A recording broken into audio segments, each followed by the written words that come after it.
ఒక అతిపెద్దదైనటువంటి కుట్ర, దేశద్రోహ కుట్ర, యువతరాన్ని పాడు చేసే కుట్ర. మదర్సాల్లో మత విద్య చెప్పచ్చు, భవిష్యత్తు మౌల్వీలను తయారు చేయొచ్చు. అలాగే ఉర్దూ భాష పట్ల అభిమానం పెంచొచ్చు. అందులో తప్పేమీ లేదు. కానీ అక్కడున్నటువంటి యువతరాన్ని దేశానికి వ్యతిరేకంగా, పాకిస్తాన్‌కి అనుకూలంగా లేదా మతరాజ్య స్థాపనకు అనుకూలంగా తయారు చేసేటటువంటి కుట్రలు చేస్తున్నటువంటి వాళ్ళు క్రమంగా పెరుగుతున్నారు. తాజాగా ఇలాంటి ఇన్సిడెంట్స్‌కి సంబంధించినటువంటిదే ఒకటి రాజస్థాన్‌లో జరిగింది.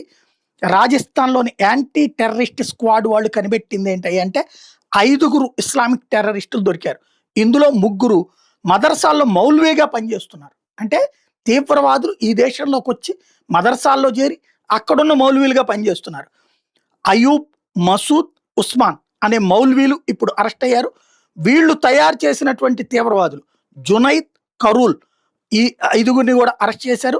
వీళ్ళ దగ్గర నుంచి ఆ డాక్యుమెంట్స్, అంతర్జాతీయ కుట్ర ఏదైతే చేశారో ఆ డాక్యుమెంట్స్ స్వాధీనం చేసుకున్నారు.